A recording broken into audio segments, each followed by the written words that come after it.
And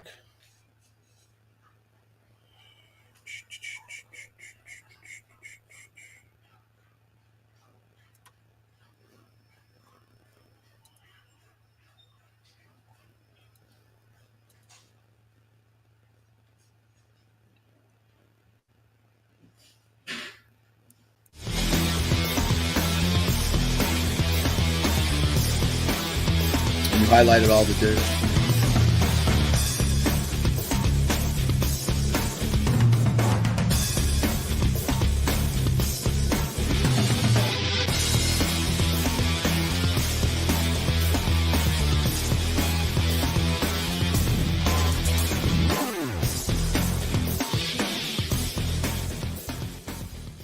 Stream Sports. 3, 2, 1. Let's start. Hello, sports fans. Welcome to FanStream Sports. Nothing but pure sports. This is the JP Show. JP, it is so good to hear you back on the air. Stand by. Now, here's JP. All right, welcome into another edition of the JP Peterson Show on this fabulous Tuesday.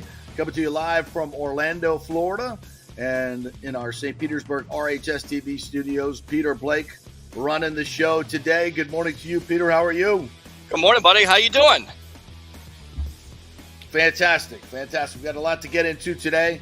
Got a very interesting article, and I think it is going to be highly, highly controversial, that Jason Whitlock wrote about the NFL. And I'll be very interested to get your feedback here, guys, on our comment section. You can also obviously comment on Twitter and on Facebook as well. We'll try to get to all your comments as we go. I rarely read columns on the air, but I think this one is one that's going to garner a lot of attention nationally, and I think kind of speaks to where we're at right now as a society. So I think very, very interesting to kind of peruse that today. So we'll get into that a little bit. The Bucs. We'll do some Bucs talk today. My question to you, Bucs fans, is Todd Bowles mismanaging this quarterback situation? Is he also mismanaging the preseason as he mismanaged the season last year?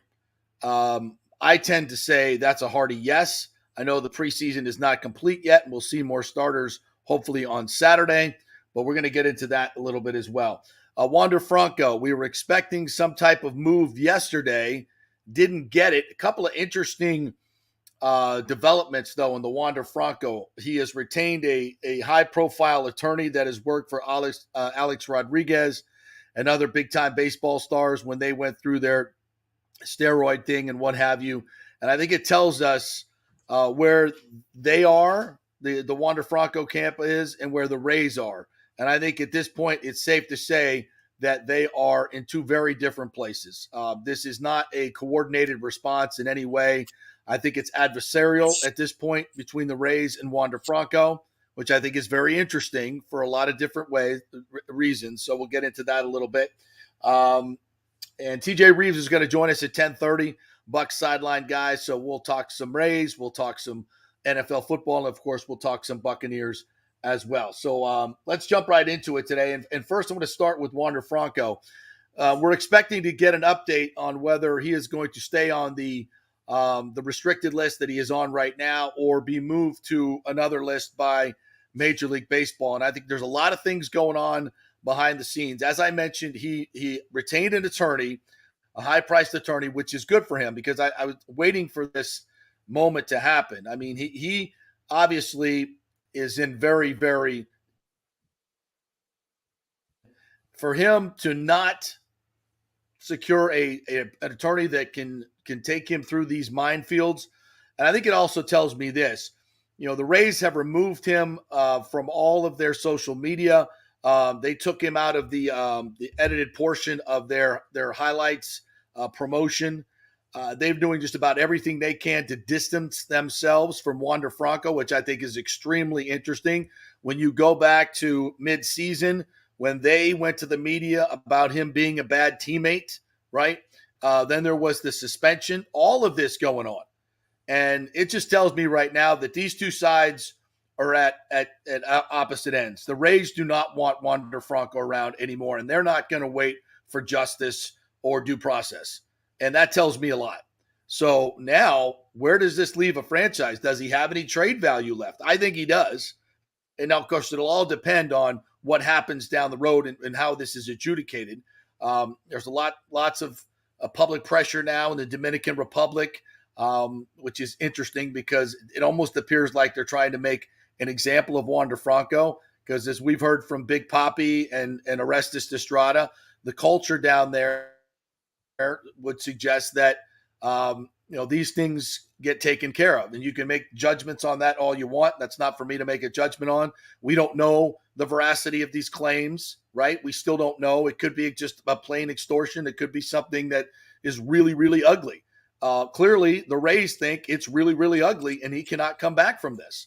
So I think if you're a Rays fan right now, you got to be asking yourself this question: why is my team not supporting this player? And maybe because they know there have been some very heinous things done, and that has to be their position, or maybe they're just trying to get out of this long-term contract, which is something I would not put beyond the Rays. When you read the lawsuit and how Stu Sternberg has treated his fellow owners in terms of his fiduciary responsibilities and how he's screwed them out of many millions of dollars, allegedly, according to the lawsuit, you would say, wow, these guys play dirty. If you listen to the past mayors on these stadium negotiations, you'd say, wow, these guys play really dirty. I mean, those are the things that are out there. This is what we've seen. This is how they act. So if I'm Wander Franco, would I trust this franchise? Hell no. Hell no, I wouldn't. They've already thrown him underneath the bus. They've already thrown him underneath the bus to a certain degree because they came out and said he was a bad teammate. And I think ever since that's happened, you could see that his play is tailed off, and it was one of the main reasons why they had that 5 for 15 July. And then furthermore, JP, I feel like the longer this goes, the more of a probability that not only you're not going to see him this year, but possibly into next year, which, again, Stu, and this ownership. And if they need to get out of this contract, and look, you don't even have to be guilty at the end of the day. You have to be guilty in the public opinion. If you're guilty and the PR backlash on Major League Baseball and the Rays, they're going to try everything they can to get out from under this contract. They are. Yeah, and even the appearance now that they've scrubbed him from all their media, that doesn't. If Wander Franco is exonerated, okay, if he's exonerated, we find out this is just an extortion attempt. How does that make the Rays look? And again, I sounded this alarm 2 months ago when they went to the media about Wander Franco being a bad teammate. That's unprecedented. I don't know if I've ever seen an organization do something like that. I mean, things leak out, like, other players will say things, and that will, that's the way normally this thing happens. Then the press will come to the manager and say, what's going on with Wander Franco? We're hearing he's doing some really shady things. And then they'll, of course, the club, oh no, that's just rumor. That's just conjecture. They never want any of that stuff on Front Street. But for some reason, the Rays did. Your superstar player, you're going to throw under the bus in public? Now, maybe that's the only recourse they thought they had. Maybe that's the only thing they thought would work and wake him up. And to some degree, it didn't really work because they went into a tailspin. Now, Wander came back with the last 2 weeks and was kicking ass, right? So he recovered from that, as we knew he would eventually. He's just too talented. So it's just, at this point, it's a very bizarre situation. And I think the way the Rays are handling it makes it even more bizarre, to be quite honest. The whole situation I can't remember. Peter, can you remember back where an organization has gone to the press originally? I mean, things leak out, then they have to deal with them. I get it. But where the organization goes to the press and says, hey, he's being a bad teammate, we want a story written about this. And look, that's my opinion on what happened. I don't know that for a fact, but it seemed most people would agree with that. So I just think it's a really bizarre way this has been handled, and where we could see something today We could see something today where either MLB picks up the suspension or something else happens, but they could just extend the agreement, and I don't think they will. Because Wander Franco and the Rays agreed to go on the restricted list for the week, and he would still get paid. I don't think they're necessarily on the same page anymore, and him hiring this attorney, I think probably takes it to another level. Yeah, I can't think of one. I can actually think of an incident where you almost thought that something was being leaked out there.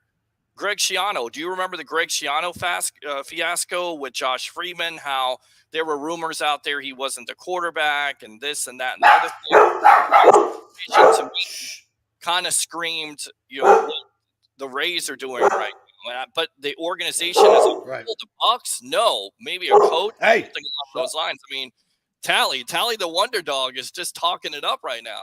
He wants to get in on this conversation, but I can't. Upset. He should be upset. Absolutely. And I tell you right now, it kind of has set this team apart, even though they continue to win. Here Nick says, go ahead.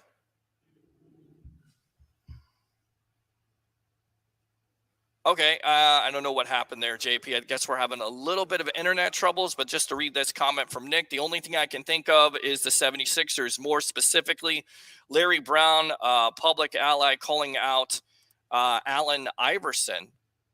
So, and I guess we got a little bit of... Yeah, I remember that. Yeah, okay. There we go, JP. I'm back. Yeah, I remember Larry Brown calling out Allen Iverson. And then we go to find out that there was a lot of crap going on behind the scenes with Allen Iverson. There was, a lot of the posse and that was hanging out and a lot of crazy shiz that was going on. So I think that was, Larry Brown finally going, hey man, and the press was sniffing it too. Like the press, they could see the guys that were showing up after the game. The press is around, they're around the dressing room. They see all of it. So, that was a little bit more public. I'm not don't necessarily know if that was the case with Wander Franco. So just interesting to note that's, how this all is going down. And it's fascinating. And how much this, and we mentioned this before, does this have to do with the sale of the team? Because as we chatted about with the rest of Strata, if you're selling the team, right, and you're trying to get top dollar, the new owners that are coming in are going to want to know what's on the books, right? What's on the books? What's the situation here? Do new owners necessarily want to have their star player be involved in this, the foundation of the franchise moving forward, be on the hook for $182 million?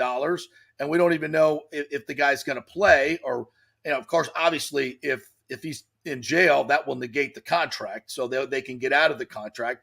That's something that they're trying to do, get out of the contract so it's an easier sale of the team. That would be a pretty crappy way to handle it. And I'm sure the players union would certainly take issues with that. So these are all possibilities. I'm not reporting it, but these are all just possibilities that are happening behind the scenes. We know that there have been active negotiations for the sale. We've reported that. I would not be surprised if that happens before the end of the season and before a stadium deal is done, because any new ownership group that's coming in paying, $1.9 billion for the team is going to want to say in where the stadium is. And they're going to want to say that it's going to be in Tampa because that's where the more long-term revenue is. So all of this, I think, comes into play at a time, by the way, that the Rays are the third or fourth best record in the league still, in great playoff position, fighting for the division crown. These are not the distractions that you want hovering around your team. But they got Colorado coming in for a series, and we'll see how they handle the distractions. And let's face it, they've been able to handle the distractions, throughout this point because, taking 2 out of 3 series with all the injuries, with all the Wander stuff, they've still been able to play, pretty good baseball. You just kind of wonder if they can continue this, because if they can, you look at it, they still have plenty of talent on this team, especially in that pitching rotation, even with all the injuries. And you know that the September call-ups are coming back. So Taj Bradley could definitely be a resource coming out of that bullpen, a la maybe a David Price in 2008. I know it goes all the way back, but he's got that kind of stuff. Curtis Meade starting to come around, starting to hit a little bit. So some of these farm hands that they didn't want to trade away, now you're basically all in because you didn't want to trade those prospects at the trading deadline. Now you got to make them work for you.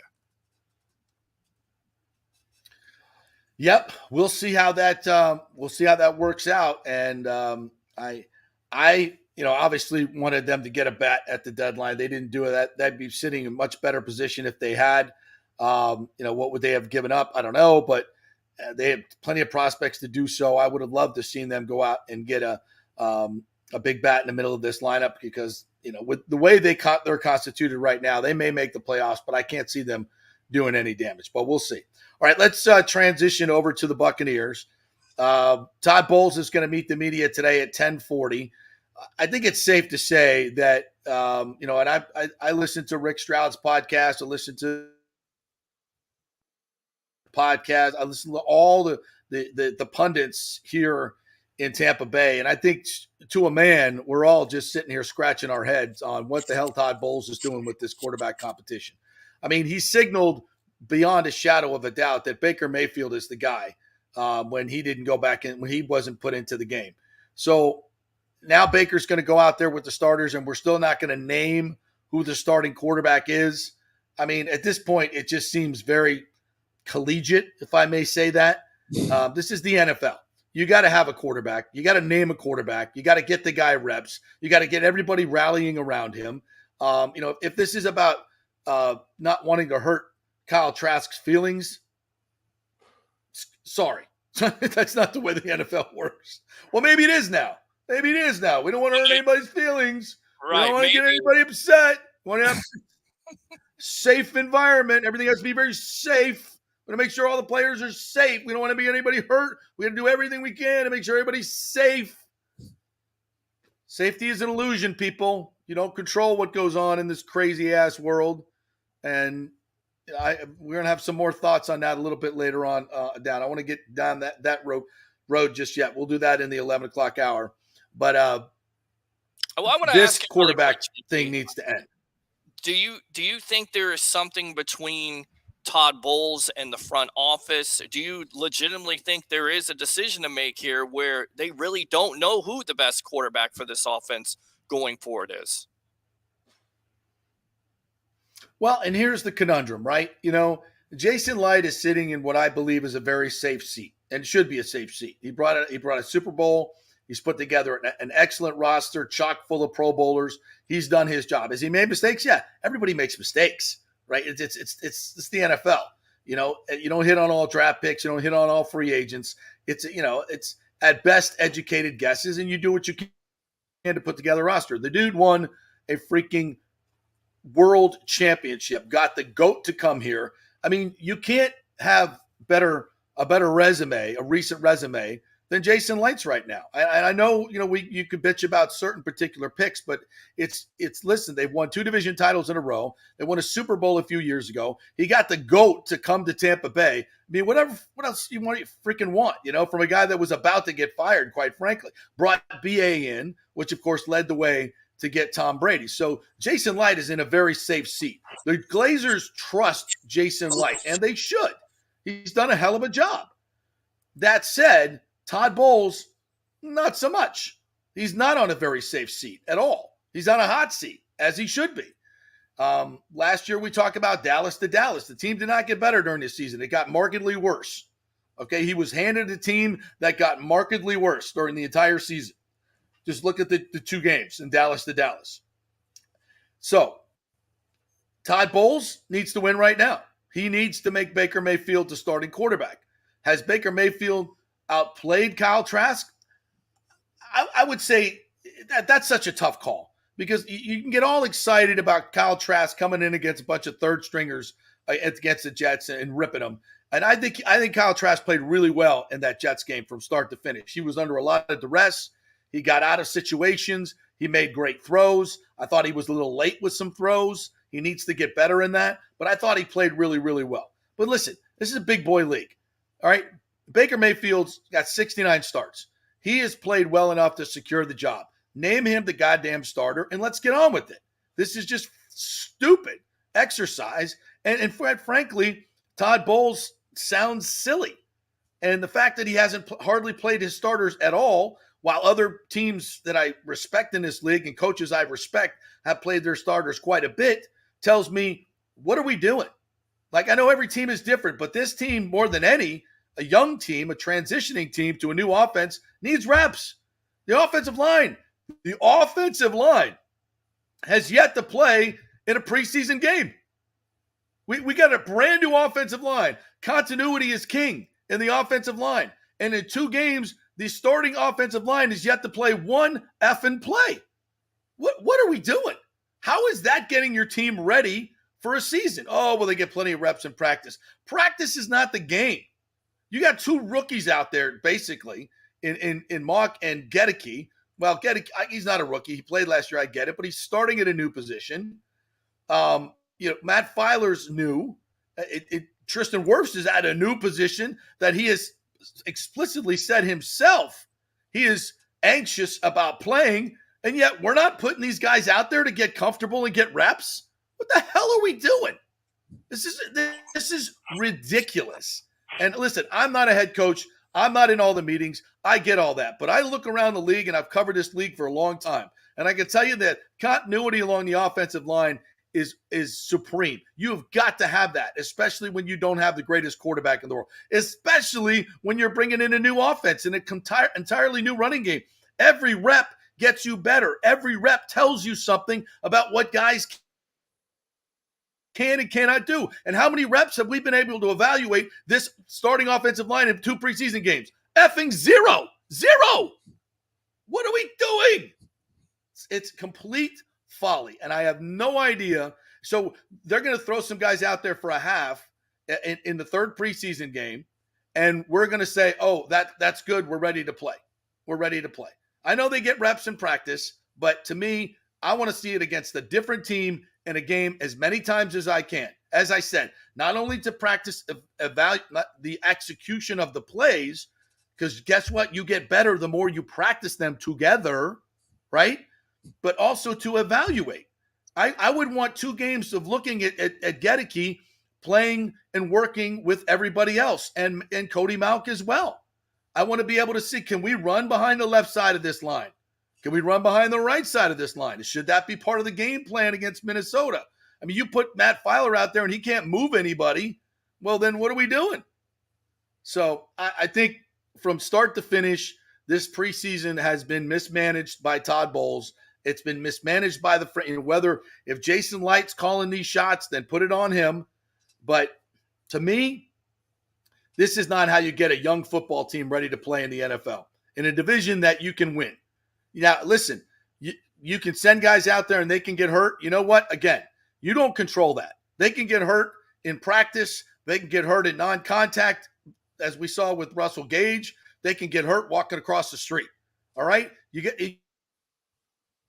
have to, I know this. You got to practice football. You got to execute football, and especially along the offensive line, you got to work with your mates to get better. And this team has not done none of it in games. And from what I see in the practices as well, I don't think these practices are hard. I don't think they're tough. And I see a lot of mistakes out there that shouldn't be happening. So at this point, I'm trending down on this training camp as far as how this team is getting ready to play. Your thoughts, Peter? Yeah, I mean, I have some big time question marks, and it starts with that offensive line. Has that offensive line gotten enough reps? You have Tristan Wirfs on the left side. Is he going to be able to transition over from the right side to the left side? Because that's not always necessarily the easiest thing.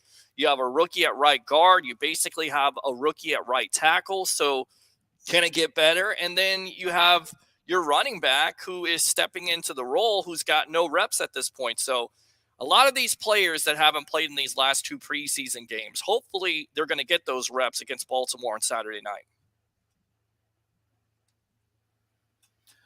I hope so. And how about Baltimore finally losing a preseason game, right? The They're streak is 24-1 now. So they broke.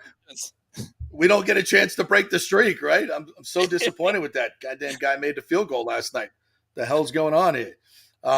Yeah, so the Ravens will come in here. I don't know how many of their starters they're going to play now that the streak is over.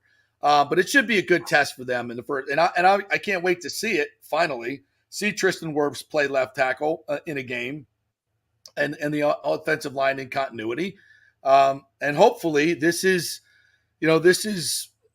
a unit that's going to work well together. We just don't know. I mean, history tells me it takes time. It takes time for these guys to gel. Yeah, so we'll it see. does. It absolutely does. All right. A couple other things along the Buccaneers line. They did settle on a kicker. No shock here. Chase McLaughlin gets the kicking job. I don't know if he's going to be an upgrade on Ryan Suckup in terms of accuracy, but certainly in length. This is going to give Todd Bowles a little bit more of an opportunity to kick field goals instead of punting from the 34-yard line, the other team's 34-yard line, like he so loves to do, getting that big 14 yards of field position. Yeah, turn that ball over. So hopefully we'll give him a chance to get some points and when they're 54, 58 yards away. He's got a longer leg. Hopefully he can make every kick a touchback because Keith Armstrong's special teams certainly aren't going to cover. I would like to be one of these teams like the Patriots that do mortar kicks and actually get down there and cover a guy inside the 20-yard line. I think that's an advantage if you have good special teams. But for the Bucs, that's just not going to happen. Just kick it out of the end zone and make sure they can't run it back past the 20-25-yard line for sure. All right, we got TJ Reeves coming up here in just a little bit. We'll talk some more Bucs with him. By the way, Chris Myers, who calls the games for the Buccaneers on News Channel 8, will join us tomorrow or Thursday. Still waiting to check his schedule. So he will get with us. And Scott Reynolds from Pewter Report will join us tomorrow as he does on each and every Wednesday. And one other quick note here on our opening segment, a shout out to Tampa Sports Hall of Famer Earl Garcia, who is starting his 50th year at Hillsborough High School. Nice piece in the Times today about the great Earl Garcia, who's seen it all through these 50 years of coaching. When I first got here working at Channel 44 Sports, he was one of the first high school football coaches I interviewed, and always went back to him to get anything on high school football. And it's just been such a great man and had so much impact on so many youngsters in this in our community. Has coached some really, really good football players at Hillsborough High School. So tip of the cap to Earl Garcia, 50 years in coaching high school football here. He was inducted into the Tampa Sports Club Hall of Fame this past year, last year's class, I believe it was. Got to MC that and gave a great speech, by the way. Absolutely hilarious. So, which I didn't know. I didn't know Earl was that funny. It's absolutely hilarious. So tip of the cap to Earl Garcia. Great job. And hopefully we'll have a lot more coverage of high school football this year. I want to get into that a little bit more because we got so many great young players in this area. All right, Peter, take us to break here, my friend. We'll come back. TJ Reeves will join us, and we'll chat with him about all things Tampa Bay sports. We're brought to you by the Jeeves Law Group, JEVES lawgroup.com, and Bay Area Modern Medical Center, BAMMC.com. Back in 3. Catch the JP Peterson Show, Monday through Friday at 10 a.m. Eastern. In the meantime, check out the podcast section.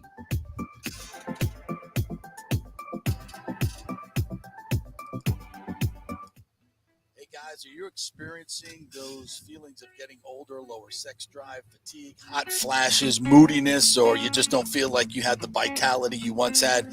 It's a chronic problem here in the United States. You're not just getting old, it's likely low testosterone. Studies over the last 20 years show a shocking decline in younger males aged 16 to 39. Older men have seen a sharp decline as well. So do something about it. Go see my friend Christopher Lugo at Bay Area modern medicine. Look, testosterone replacement is not a frivolous treatment. It takes a professional, targeted approach that focuses on total body wellness, vitality, and emotional stability, not a one-size-fits-all approach like many clinics use.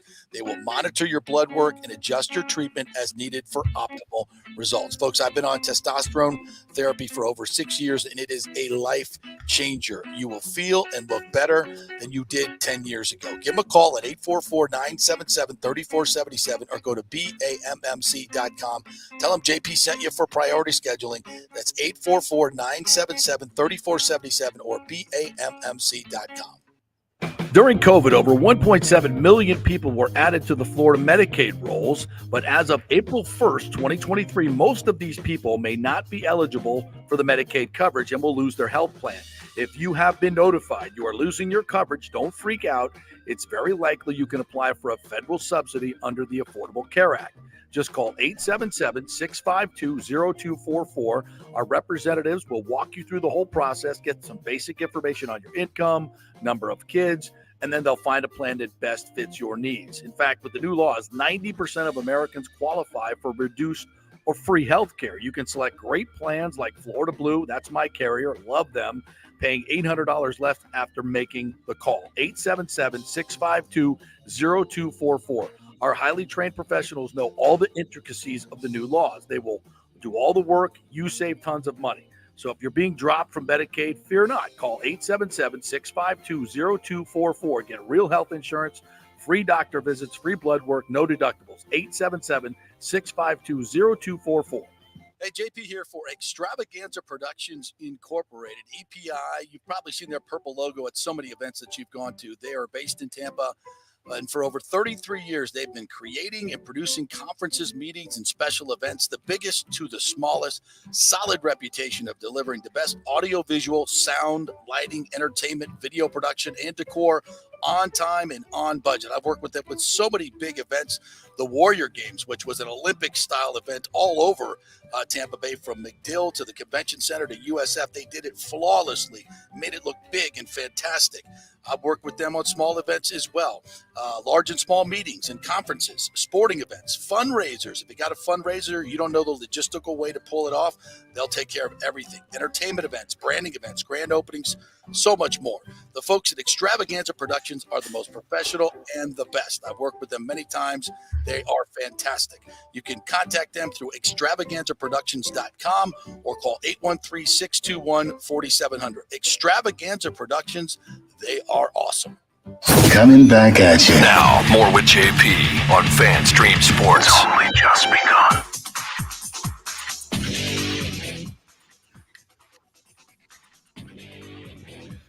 All right, welcome back to the JP Peterson Show as we await the arrival of TJ Reeves, who's going to join us here. In fact, Peter, why don't you make sure he's got his link and can jump in here, text him up, and make sure he can jump in whenever he is ready here this morning. Bucs sideline guy. Well, getting a text from him. All right, cool. He's coming in right now. Yeah, so I'm very much looking forward to this third preseason game on Saturday night, and Baker Mayfield, hopefully the starting unit's going to get a lot of work into the second half. Todd Bowles will be meeting the media just a little bit, as a matter of fact, so we'll get some maybe an update on that and update on John Wolford. Also, I haven't seen if they have brought in another quarterback. It appears that Wolford's going to be okay. It was a scary situation, but we've seen this a lot in the NFL now. Guys, they get these stingers, and, those are injuries where, guys, usually it just kind of goes away. They get the feeling back in their arms or whatever, but you got to be really, really careful. And that's what we saw the other night. I think we saw the same thing with Isaiah Bolden. He was fine. They got him back on with the team. And I even think Wolford flew back with the team, if I'm not mistaken, which is always a good sign. Let's bring in our good friend TJ Reeves, Bucs sideline guy, who I would know the answer to that question because he gets to fly with the team. What's up, TJ? How are you? Hey, it's good to be with you. And yes, I am rocking the Bucko Brews creamsicle. I'm like a week late on creamsicle day, but I just thought I would share that. So typically we are on the team plane, but because of 90 players and all the assistants and the assistants to the assistants and the interns and all the medical, we were not on the team plane Saturday. And I'm not positive whether he was on Wolford, we're talking about the team plane or not, but I know they checked him out on Saturday night and felt like this was a stinger, like Todd Bowles was talking about, not something much more serious than that. And there'll probably be a further update today. But anyway, good to be with you guys on all the subjects. I've not been able to hear the beginning of the show on the debate about Baker Mayfield and whether he's playing in the game on Monday. And I honestly have been out of pocket for like 45 minutes. So I don't know if they've said anything or if they're planning on doing anything. And we got all kinds of time to talk about everything, but you may be more up to speed on what's going on with the quarterback stuff, because I got people texting me on the phone and asking me stuff about who's playing quarterback, what's going on. I'm saying turn on FanStream JP. JP and Peter are on it. Find out from them right now until I can get on with that.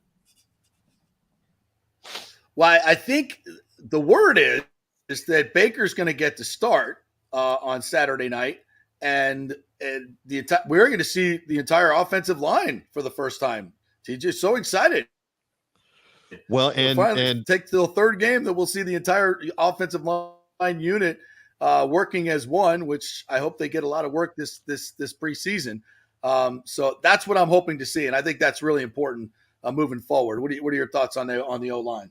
The O-line has been a mess. You guys were talking about it yesterday, but you have to take into account that in the Jets game, Robert Hainsey was not at center, Filer was not at left guard, and Tristan Wirfs is not there at left tackle. So you're playing three guys that aren't going to be playing against the Minnesota Vikings. So I'm with you that I don't know how long we'll see it. We'll wait for them to confirm this. But even if it's just a series, 6, 8 plays, 10 plays, get some time out there, live rep against an opponent, full blocking, tackling to the ground, all of that. You got to try some of that. Again, this is me saying that, they're concerned about injury. They're concerned, obviously, that Mike Evans has had hamstring problems in the past in training camp. So I'm sure that's part of it. But you cannot substitute for physical contact like this. JP, we've been talking about on your show. It's rather obvious that a bunch of teams this past weekend played their starters at least in the first quarter. So I think it would be an encouraging sign, because you do have a new quarterback, you do have a new offense, and you have a new offensive line with Tristan Wirfs trying to play left tackle and a new left guard next to him to try to get used to this stuff. Yeah, that's why I would have loved to seen these guys play together a quarter at least. But obviously, the coaching staff feels like they have a good feel for it in practice. Which is, even though we watch practice and training camp, a lot of it, we don't get to see anything. We don't really get to see the full evaluations of the players. So I just hope that they're ready to go. I know it's always a tight wire act, right, between keeping guys healthy and guys ready. I think the more experienced teams, the more experienced players, yes. But Tristan Wirfs is starting in a new position. The entire offensive line is all new for nobody is starting in the position that they were last year except for Robert Hainsey, and we still don't know what's going on with Ryan Jensen, which is a huge question mark. So to me, there's so much positive about this team, TJ, that we saw, and I want to get your thoughts on last Saturday night.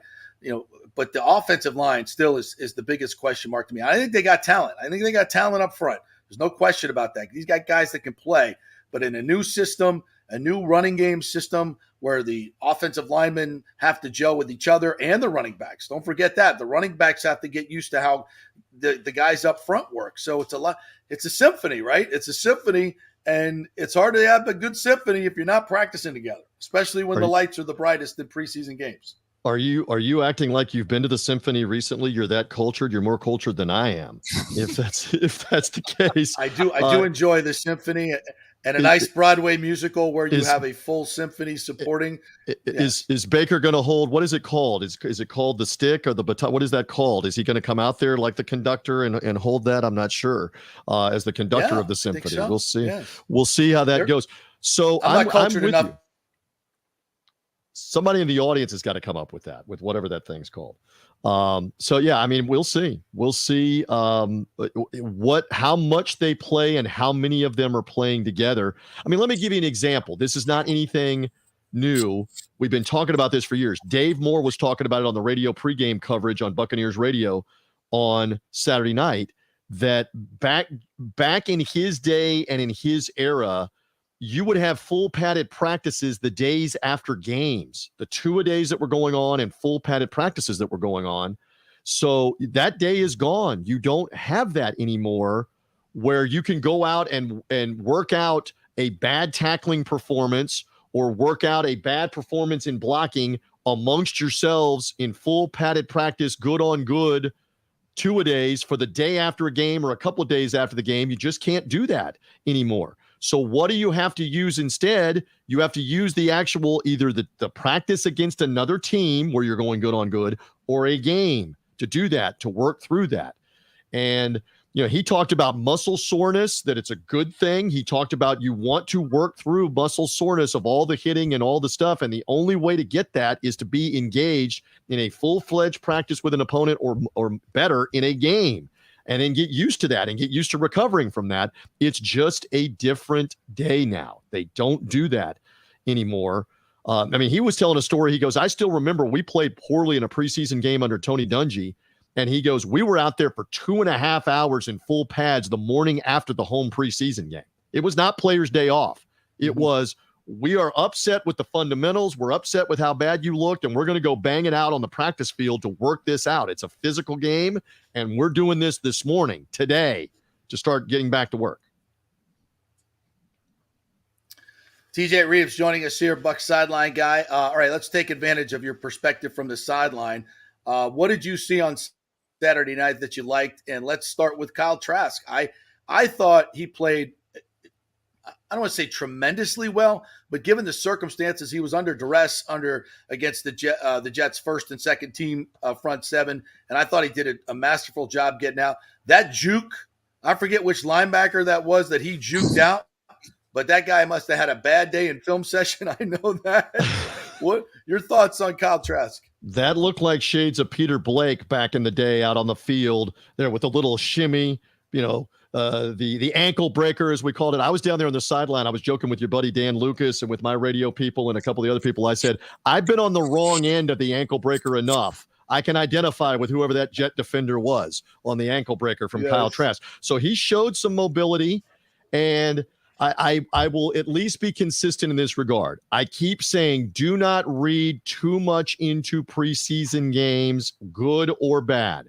But you wanted to see composure from Kyle Trask. Did you see it, Buccaneer fans? You wanted to see on-time throws. Maybe not all of them were caught, but did you see that?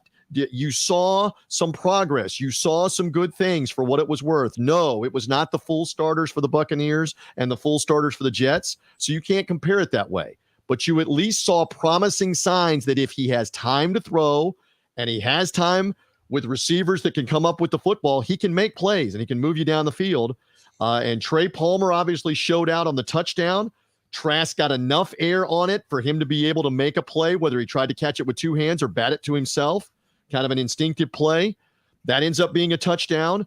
And then he had to go back in the game, and I thought this was a really good test, and I heard you guys talking about this yesterday. He had to go back in the game when he wasn't planning on going back in the game. He didn't have his helmet on the sideline when Wolford got hurt, and so they had to give him another helmet with the radio communication while they ran to the locker room to get his helmet back because he wasn't supposed to play in the second half. So the fact that he was still in there, composed, running the offense, these are good signs. Nobody's ever going to remember game 2 of the 2023 preseason for anything.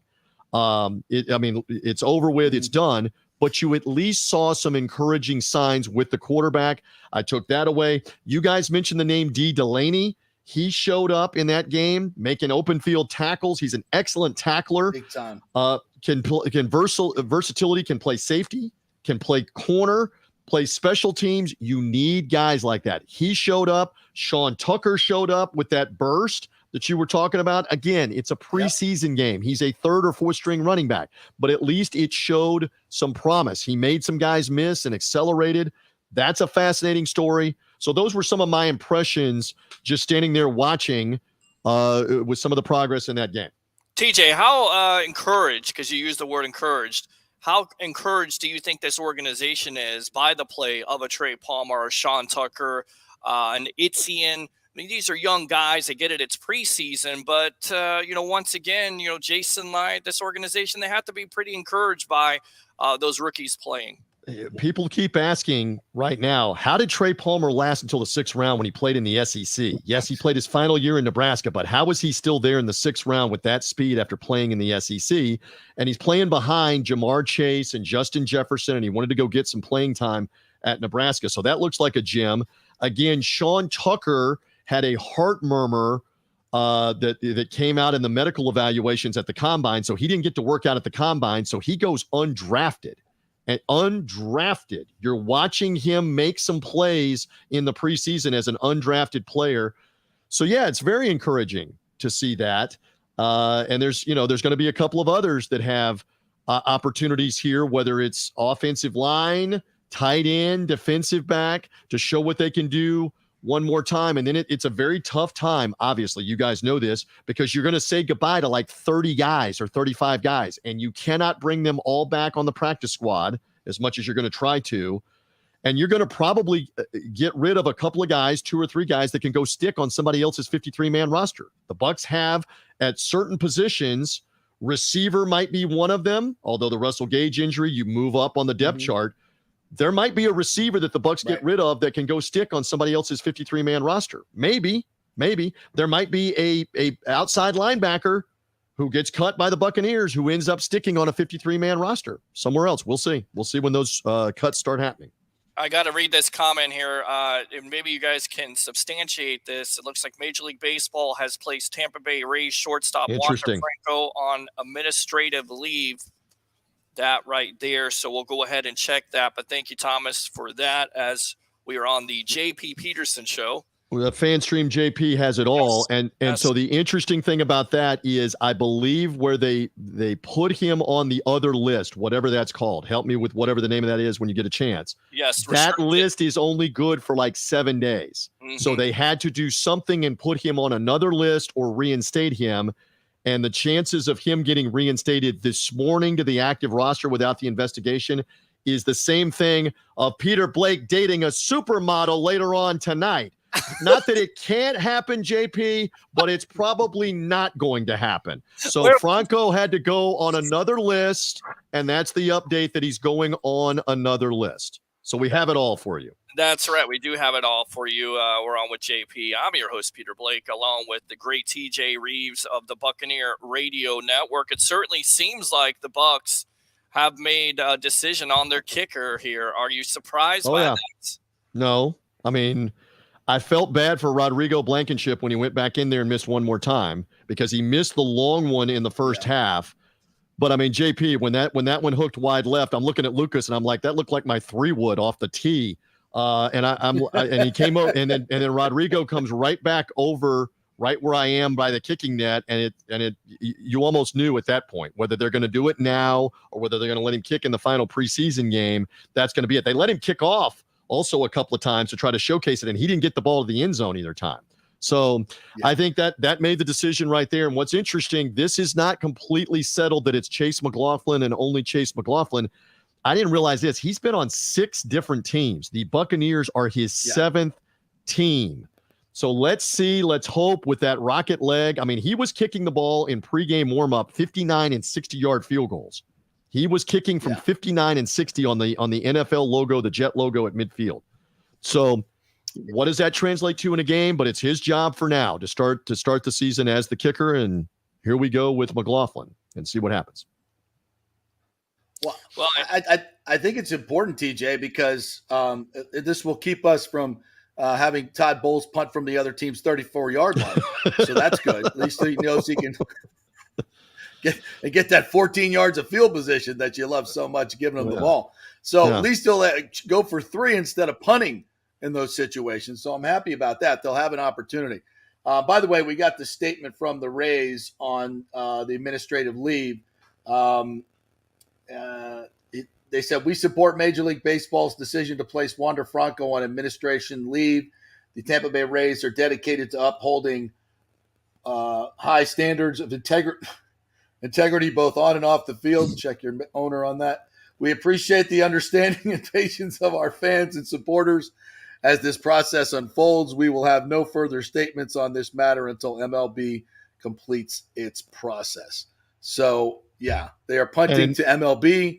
And my understanding is when he goes on this list, it is an indefinite thing and he's still being paid.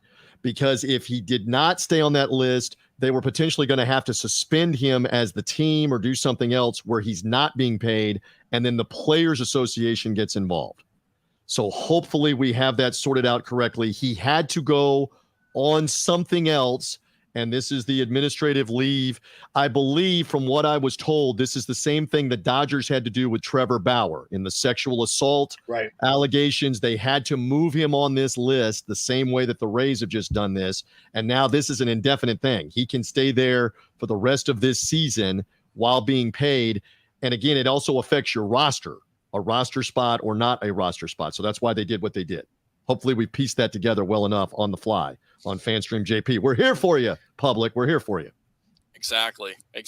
All right. We got breaking news all over the place. We got the Wander Franco statement, administrative leave, and now it's been decided. The decision of all decisions. It's been made. Baker Mayfield is your starting quarterback. Todd Bowles has made the call. Yay! Okay. The drama is over. Thank God.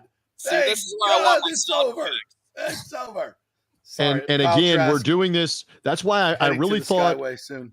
I really thought we might hear that before I even came on. That's why I was asking you the way that I was asking you. Did they already announce this? And so what I would further love to know, because again, we're on the fly, did he talk about whether Baker Mayfield is going to start or at least play at the beginning of the game for a series on Saturday? And I don't know that answer because, again, we're doing the live show here on the fly. We'll find out what they're saying coming out of that. But yes, that's not unexpected for all the reasons we've been talking about. And I don't think it's a knock on Kyle Trask after how he played. I think they're just going to go with more experience to start the year. JP and Peter, we keep talking about this, that when you're opening at Minnesota, yes, you have a very winnable Chicago home opener, but then you're playing a Godzilla in the NFC, Philadelphia, on Monday Night Football.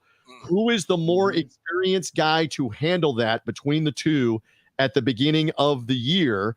And Peter, I believe you brought the point up, and you and I have been talking on your shows before, that if you start Kyle Trask and it doesn't go well, and it's his first starts, you could damage him, not saying that it's over, but you could damage him psychologically, etc.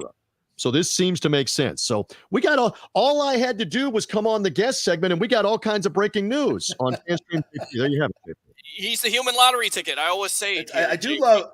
He is. You know what? It is good to have this time slot because oddly enough, I did not know this as long as I've been in media, but it seems to me all stories are posted like 10 o'clock, 10:15, 10:30 in the morning. I guess let everybody get to their desk, get on their phone, get this stuff, the boss really wants done out of the way. So now I can start surfing on my phone and computer again. And then they hit you at 10:30 with all the breaking news. So yeah. And first things first, obviously, as you said, this gives some clarity to the offense. It gives some clarity to the receivers. Everybody knows who's going to be the quarterback now. And again, I don't think this competition is over. I think this is an ongoing evaluation. Yes.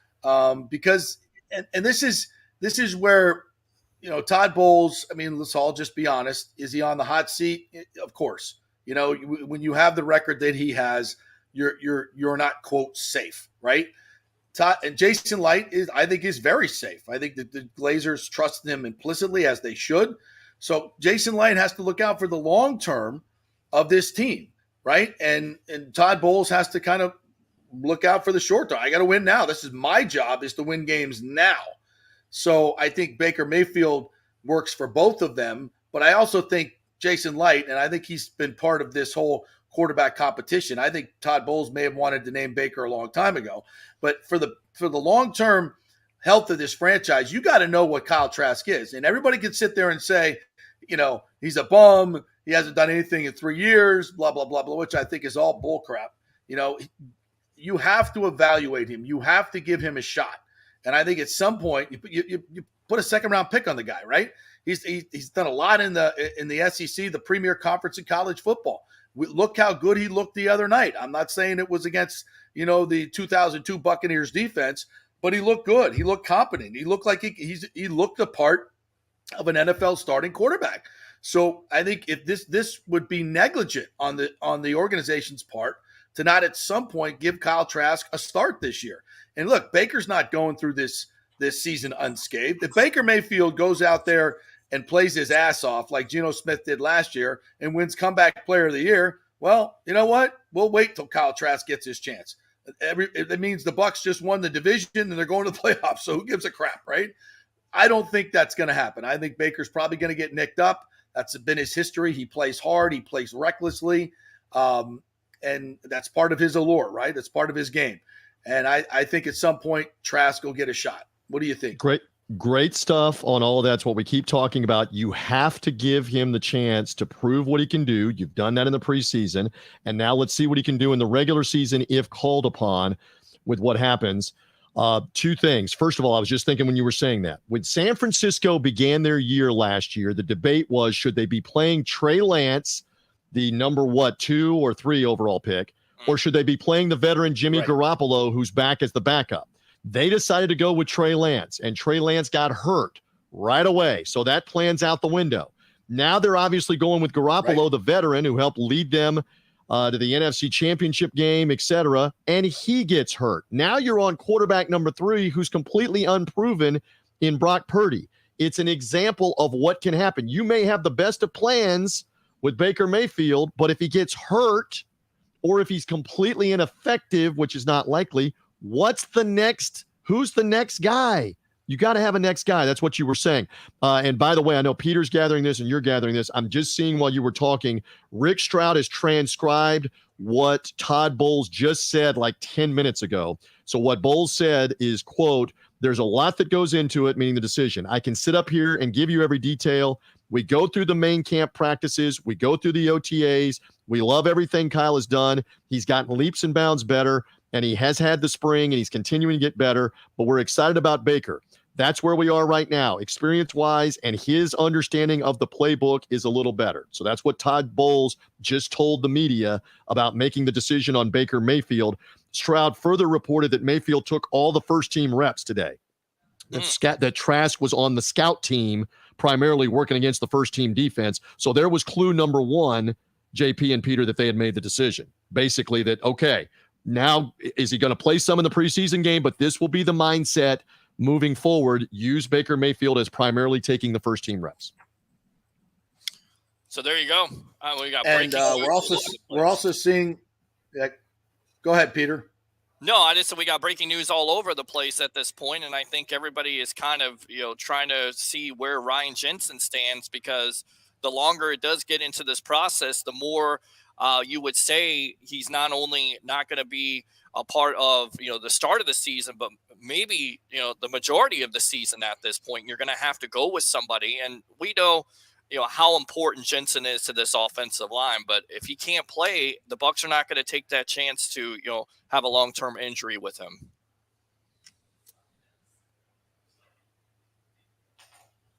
And I think everybody in the Wi-Fi is just kind of messed up. We're all good. Yeah, JP, okay. I don't know if you had something else there on the whole quarterback situation, because I know you were looking at that too. Not sure. Live show, Peter. Not sure if JP's able to hear. Sorry, guys. I'm having a little Wi-Fi issue here. No, that's okay. We got you here. We got TJ Reeves on of the Buccaneer Radio Network. The breaking news today on the JP Peterson Show: Baker Mayfield named the starting quarterback of the Tampa Bay Buccaneers in 2023. And then also this came down just about 10 to 15 minutes ago, according to Mark Topkin of the Tampa Bay Times. Wander Franco placed on administrative leave. Major League Baseball and the Rays have mutually agreed to that whole process. So with that being said, watching Todd Bowles the other day, he had some great things to say about Logan Hall. They're definitely depending on Hall this year, TJ, to really be a lot better than he was last year, especially at the point of attack, to get stronger. Todd Bowles had a lot of great things to say about him. And that's a guy they need to step up. We keep talking about he was essentially the number one pick last year. He was picked at the top of the second round after you traded out of the first round. He was the first pick for your draft. So you need an impact out of him. You haven't really seen him. You haven't seen Vita Vea. You haven't seen Shaq Barrett. So here again, are you going to see any of those guys even for a series on Saturday? Or are you basically – Logan Hall did play in the opening preseason game with the Steelers. I don't know. You guys can correct me. I don't think he was out there against the Jets. They were holding him out because they got the work against the Jets. So maybe you're going to see Logan Hall. Maybe you're going to see Joe Tryon-Shoyinka for the first time. I know Yaya Diaby was back at practice today and practicing. They like him a lot as an outside pass rusher, the rookie out of Louisville. So it'll be interesting. But how does Logan Hall fit in on that three-man defensive line in the 3-4? They're expecting big things out of him. There's no doubt. I definitely think they are. And Ryan Jensen. I'm sorry. Go ahead, JP. I was going to say Ryan Jensen being out, and I didn't get the full transcript on what out means. If that means out for a week, out for a couple days, out for the year, has he now decided to do surgery? What do you know? He was not at practice today, but I don't know that there's going to be a further update on what they do. And we'll get into this whenever I'm back with you. This is a decision over the next couple of weeks that you can put him on the injured reserve list. And unlike in previous years under the new agreements, if you put somebody on the injured reserve list before the regular season began, that was bye-bye. You're not playing for the whole year. Now you can put them on the injured reserve list and designate them for return. I've got to look at the rules. It may be at least 4 games, and it might be 6 or 8 games. In other words, if he goes on IR before the regular season begins because you want to save a roster spot and not have him take up the roster spot, it may be a month and it may be longer before he can play. That may be what they're looking at doing, because obviously if he's not practicing this week, they're concerned that he can't play at the beginning of the year. And so now you're struggling with, what do we do with that roster spot? And maybe he's ready in October. Maybe he's better in October, and they know that and we don't. So what do you do? So we got to progress through that. But again, Jensen not at practice today, JP. Once again, yeah. Okay.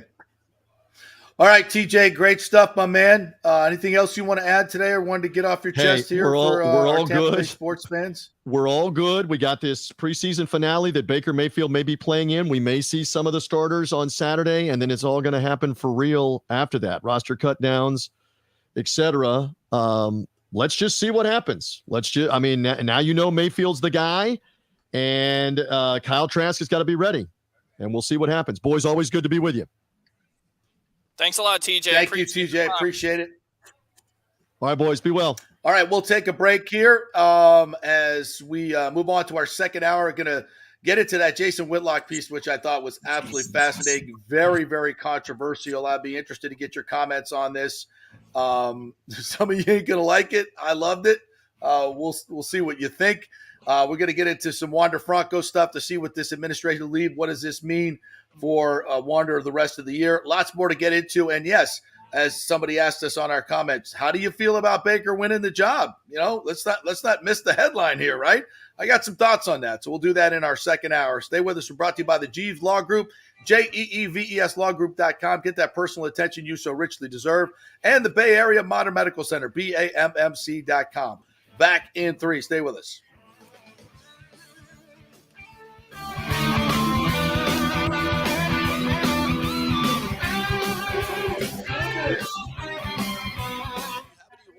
This Wi-Fi is awful. Purchase a variety of different types of coins and bullion. You know what? The program includes sterling silver, platinum, watches. Also accept other jewelry stores do not, such as gold bars and sterling silver flatware. I don't know. The list of items they do accept is far more. I'm so fucking pissed at. I kept this freaking long wires for the largest collection of any moves. I moved this shit and I never used it. I threw it out the other day. Now I need it. Now I fucking need it. Around the corner, never too early to start your holiday shopping. So fucking pissed. I'm pretty sure I threw it out. I can't find it. Birthdays or anniversaries coming up. Come on in and find out what buying jewelry should be like with an expert staff of gold and diamond jewelry enthusiasts. And the best part, I remember doing it. Like I know I'm going to need this. Worrying about price? Don't. The Gold and Diamond Source has something for everyone's budget. They even have a logo. Stop in and get your favorite. Now you can have a paid month like Christmas Plus.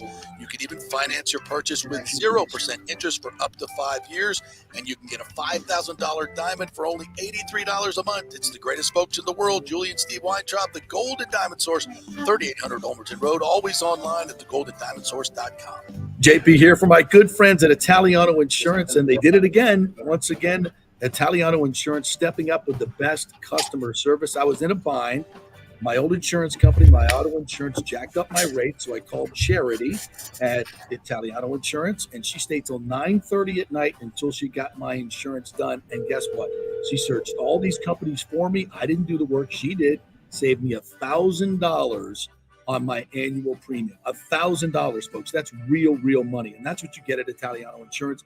Great customer service. And here's another note for you, by the way, with hurricane season up. 40% of people in Florida are underinsured. That means if you have something happen during a hurricane and you need replacement costs, you're going to get 40% less than you deserve. Can't let that happen. Call the folks at Italiano Insurance and get them to help you out in both those regards. They will save you money and keep you insured properly. That's 813-877-7799. Great folks in the community, been doing it for over 60 years. Italiano Insurance, 813-877-7799. All right, this is for all you guys who don't want to go to the gym and do 5,000 crunches. At Bay Area Modern Medical Center, you can get on the new True Body machine where you can reduce fat and tone up your muscle. It's like doing 54,000 crunches in just 15 minutes. Define your body as you see fit. True Body offers personalized muscle stimulation that delivers the equivalent of those 54,000 crunches in just 15 minutes. Just get in touch with them at Bay Area Modern Medical Center, BAMMC.com. Chris Lugo and the team over there will set you up on True Body and get amazing results. Non-invasive with comfortable and little to no pain and zero downtime. You can isolate and target those areas that you want to improve and treat multiple areas simultaneously. It's an amazing machine, so check it out at Bay Area Modern Medical Center, BAMMC.com. Well, Fitz the mortgage guy did it again. A listener heard his ad, was going to another big bank, but called Scott Fitzgerald at American Mortgage Services of Tampa, and Fitz saved him $618 on his monthly payment. Are you kidding me? Folks, that's big money. Rates are going up, they're going down, they're going all over the place. Scott will shop your loan and save you lender fees and get the best rates. Email him, scott@amstampa.com, or call 813-294-7595. That's Fitz the mortgage guy. Lots of stuff going on right now, and these rates are going all over the place. You need somebody knowledgeable in the market that will work hard for you and get you the best deal. That's my man, Scott. He's done 3 loans for me, done thousands of loans for local folks here, works with a lot of the coaches and players in the area. He's the guy. 813-294-7595, or go to scott@amstampa.com. Let's go. Right now. Back to the show with JP on FanStream Sports.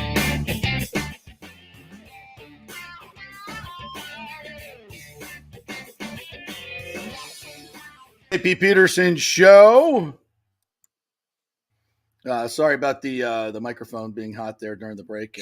Got a little heat. I've been having a little bit of Wi-Fi issues here this morning, Peter. So you might want to switch us around. Our names are messed up too there. So yeah, they are. Peter Blake, our new producer, getting used to all the new buttons and everything. So we're having a little. There we go. We're issues here and there. We'll get it all straightened out for you guys, and we'll get be back on Apple and Spotify today as well. We got that one worked out as well. So hope you enjoyed me complaining about my effing Wi-Fi that sucks. Well, I was with you on this the other night. My Wi-Fi was doing the same thing as Spectrum. I don't know if it was Wi-Fi or if it was Facebook itself, because I was trying to go live last night and it only let me go live 28 minutes. I didn't drop an F-bomb or nothing. It just went off all of a sudden. So I'm just like, okay, I didn't copyright anything. Yeah. I don't know. Technology, I love it. But yeah, yes. This day, when it works, it's great. When it doesn't, which is the usual norm. I mean, doesn't it seem like your phone doesn't work as well as it used to? Yeah. Doesn't it seem like your internet doesn't work? As like nothing works anymore. Restaurants don't work anymore. Nothing works anymore. Everything is just shitty. Am I wrong? Like everything is shitty. It's so much shittier than it used to be. It's terrible. It is. You know why? Because it's like, okay, well, we got technology, so it's we're staying home, we're doing this, we're doing that, and we're cutting corners because we know that people will pay for it. They'll pay $1,300 or $1,400 for a cell phone, and it's not going to even work half the time because why? We have to have our cell phones now. 20, 25 years ago. Have you flown lately? Yes, a couple years ago. Right. Have you flown lately? Like, it's just ridiculous. Every flight is delayed. It's so funny. There was this meme that's been out there, this reel that's out there. There's this Canadian woman who I guess is their director of transportation. She's doing a press conference at an airport, and the press conference is taken right below where the flight arrivals and departures are, the big board. Mm-hmm. And she's sitting there lying through her teeth about what a great job she's doing and how the transportation systems are great. Complete gaslighting like we see from this administration all the time. Oh, the economy's great. Inflation's down. Nothing's wrong. No worries. No, it's all great. We're doing a great job. And she's just saying how great they're doing as far as, flights 90%. And the cameraman just pans up from her to the big board. And like she's saying, flights have been on time. It's like every flight on that board is like delayed, canceled, delayed. Yeah, and I think he actually got fired for doing that. Delays. We don't want to tell the truth. Yep, that's it. Yeah. You're exactly right. Welcome to the new world. Hopefully it'll change back to the way it used to be. If we don't vote for the status quo, maybe something will change. All right, so I got to get to this. Well, first of all, let's get to the Baker Mayfield thing. Now that he's been named the starter, one of our commenters asked, how do you feel about that? It's the obvious move. It always has been the obvious move, right? And you want the guy with experience to go into Minnesota, and not only the guy with experience, but the guy who's played well. I think he's played well in what limited that we've seen. What I've seen at practice. He's got the feel of a starting quarterback. He's got the command of the huddle, his body language, the way guys react to him. All off season, he's been hanging around with Tristan Wirfs and all the guys. He just feels like the leader of this football team. Kyle Trask really doesn't feel that way. And not to mean that Kyle can't be a quarterback in this league, but Baker feels like he's the guy. I think he wanted to be named a starter. He wants to get on with it. And I think if your team is going to be successful, I love the idea of the competition. It's been fine. You got to get Kyle Trask ready to go. They did that. So now this is Baker's team. Let's move forward that way. I think he's perfect for this offense. Dave Canales has the quarterback on the move. He throws very well off platform. Again, I mentioned this the other day. Little tidbit I got from Josh Capo from Pewter Report. If you look at his big-time throws since he entered the league, he's in the top 10, according to PFF. Okay, top 10. All right? When you look at his everybody wants to say, well, he's thrown the most interceptions. Turnover-worthy plays is a better stat than interceptions, okay? That's the stat that counts interceptions that should have been interceptions and doesn't count interceptions that should not have been interceptions, all right? Whether a guy drops a ball is tipped by a receiver falls down, every interception isn't equal, right? So his turnover-worthy plays are, I believe, average for quarterbacks. So if you have a guy that's average in turnover-worthy plays and top 10 in big-time throw, that's where you want your quarterback to be, because that's the guy that's going to push the ball downfield, throw touchdown passes, take the necessary chances to win games, but also not kill you in the turnover department. So I think this offense is very quarterback friendly. It's going to scheme guys open. He's got to hit the layups and then go. He's elusive enough to make plays with his feet, which is something we haven't seen in a long, long time here. So I think Baker Mayfield is a better quarterback. And when he's had a whole offseason to prepare and a good roster around him, which I believe this is a good roster, he took the Browns, the effing Browns, yes, to the playoffs and won a playoff game. I mean, people can say, oh, he's on his fourth team. Really? He went to the Panthers last year with Matt Rule. Okay? And he got injured. So Right. is that on Baker Mayfield, or is that on that disaster of a franchise down there? Okay. And then he went to the Rams and actually played some pretty damn good football if you go look at the tape, on a team that was going nowhere, by the way, whose offensive line was decimated, didn't have Cooper Kupp. I mean, it was a lot of bad stuff going on, and he still won a couple of games. So listen, I think Baker Mayfield is every bit as good as Geno Smith. Every bit as good as Geno Smith.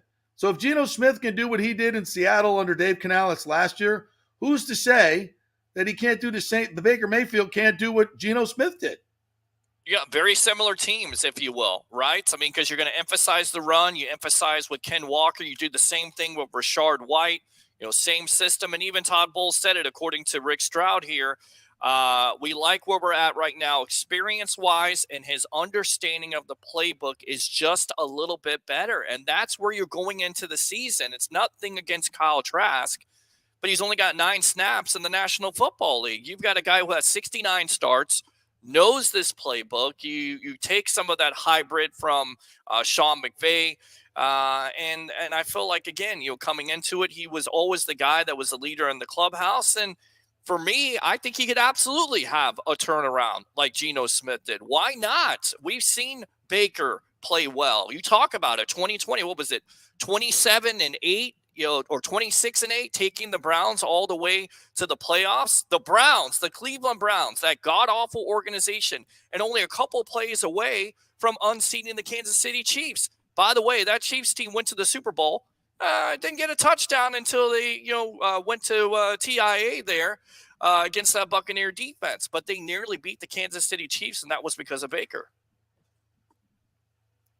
Well, listen, I'm very interested to see how this team plays, because here's another intangible. Baker Mayfield's demeanor, that chip on his shoulder, I think perfectly matches the Buccaneers' chip on their shoulder, right? This is a team, and I don't think we've talked enough about this. I've talked about this in the offseason. I think it bears repeating now that Baker's named the quarterback. Baker's forever got a chip on his shoulder. I like guys who play like that. Derek Brooks played like that his entire career. Ronde Barber played like that his entire career. It helps guys that are maybe undersized, underappreciated, become great players. So he's got that requisite chip on his shoulder. And I think this team has a chip on their shoulder. They want to prove that they're not the worst team in the league, like so many experts say, that they're going to get the number 1 draft pick. They want to prove that it wasn't just Tom Brady that won that Super Bowl. They want to go out and prove that they can be a competitive football team. And I'm here for it. Listen, I'll say it again. I think this could be a 3-win team. I think it could be an 11-win team. I think either one of those are possible. But I'm leaning towards 9, 10, 11. And the offensive line is the thing that really, really scares me. If that becomes an outright disaster and they don't fix it, because right now, as it's constituted, I'm not a big fan. I think there could be a better combination with the players that they have. But we'll see where that goes. I hope they're not slow in evaluating who can and cannot play along the offensive line. So I like those two things. The quarterback's chip matches the team's chip. It's a coaching staff that needs to win. So the offensive line and frankly, Todd Bowles' management of this team, those are the things that concern me. And that's what can make this a 3-win team. Those two things. If Todd Bowles can get out of the way in some ways and not hurt this team and team management, and the offensive line can find its way, I think they have a chance to win this division. I really do. I do too. And you look at Carolina, they're starting a rookie quarterback. I mean, what kind of talent do they have? They let go of DJ Moore. You have the Saints with Carr. I liked Carr, but of course, you're not necessarily liking Carr at the price the Saints paid. And also their defense is just a year older.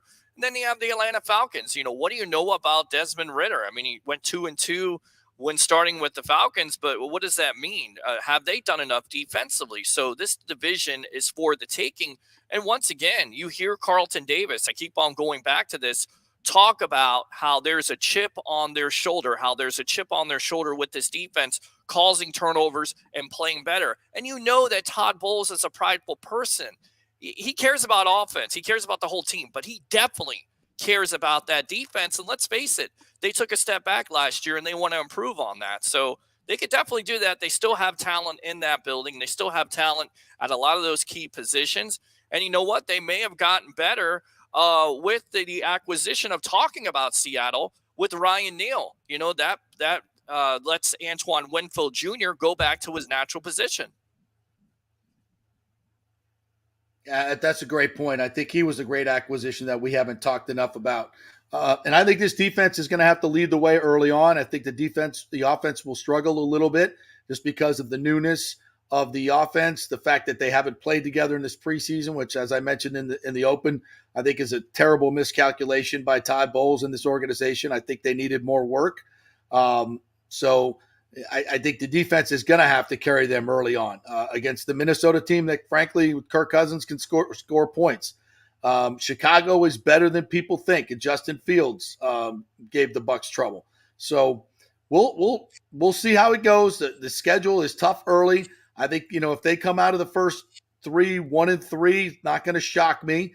But there's definitely a lot of games they can win on the back end of their schedule against young quarterbacks that this defense should eat alive. So I think it's, be patient. A 2-2 start would be phenomenal. 1-3 is what I expect. 0-4, is not good and hard to recover from. So they got to find a win in there. If they can get 2 of them in the first 4, I think they're in great shape. So we'll see. Really quick, I know you work for Lightning Vision, among other things that you do, not only this show, but the other breaking news was, according to Eduardo Encina, the Bolts have signed forward Brandon Hagel to an 8-year extension worth an AAV of $6.5 million, coming off a 30-goal, 64-point season. What do you think about that signing, JP? I think it's a signing that means he's got to step up. He had a great year last year. They believe in him. I think he's got some Yanni Gord in him, but I think he needs to bring a little bit more intensity.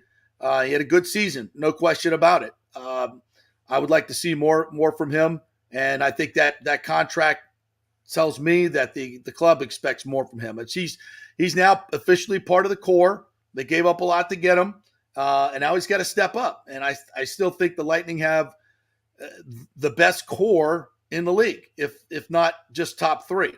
You talk about Kucherov, I think is the best playmaker in the game, a pure playmaker. I think Vasilevsky is the best goalie in the game.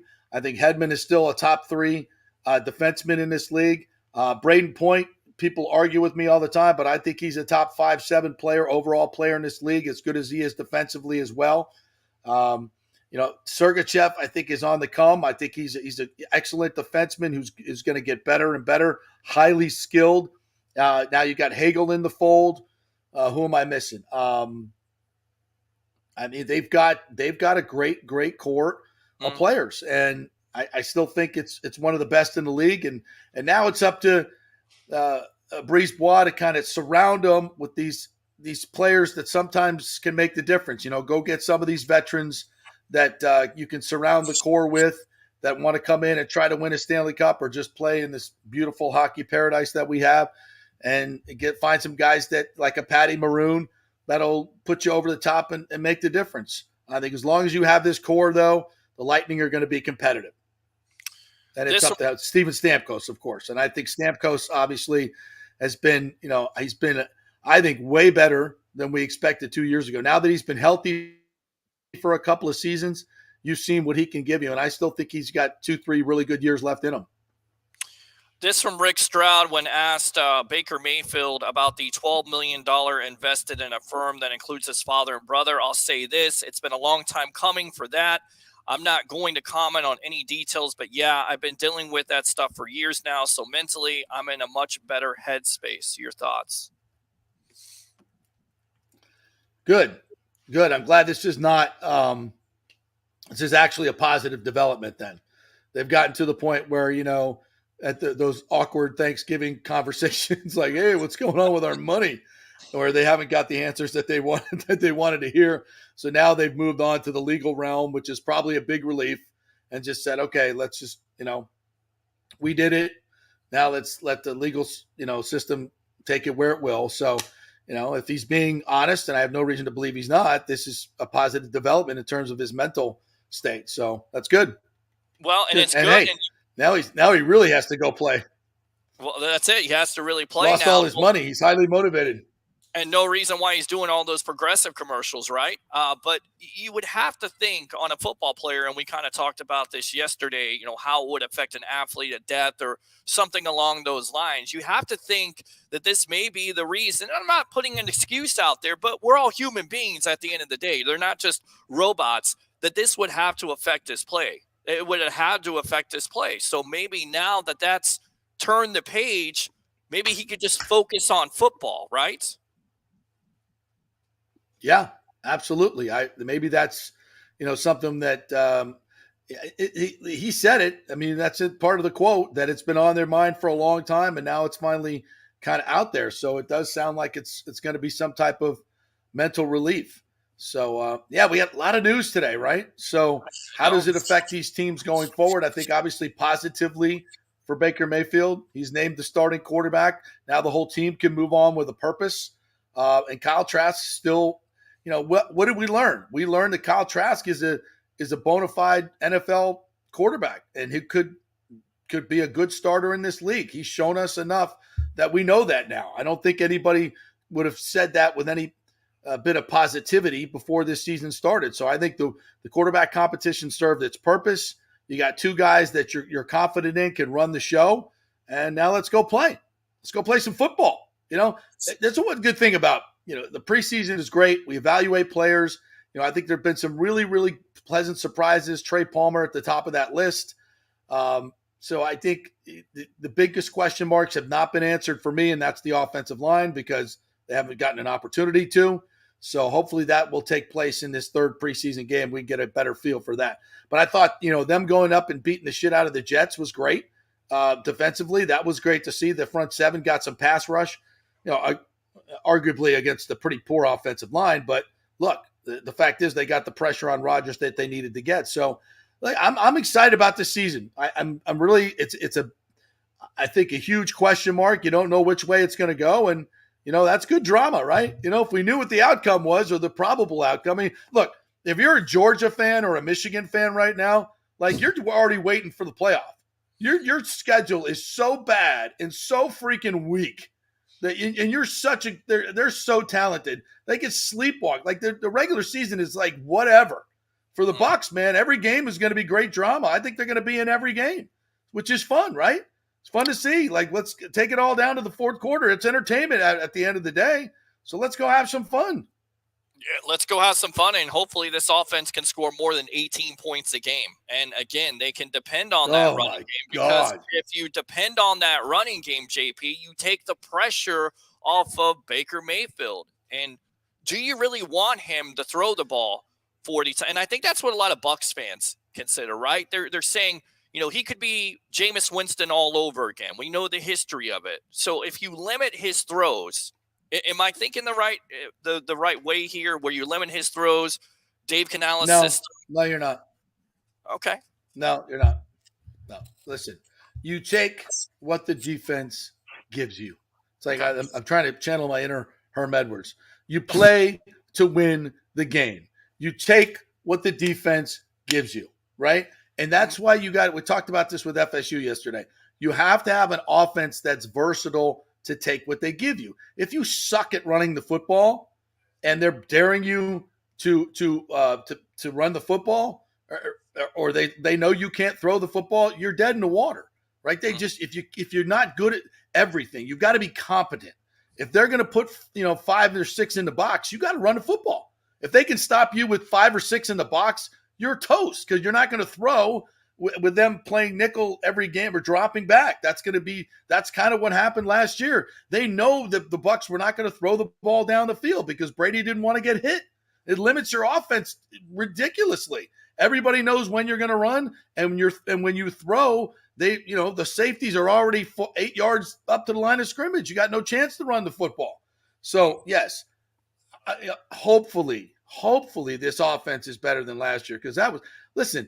It was Brady, I get it, but that was horrible to watch. It wasn't fun watching Bucs games last year. Am I wrong? No, you're not wrong when at you all. have an offense that's that effing bad, it's terrible. Yeah. But also I think it comes down to balance. No, thank you. Right?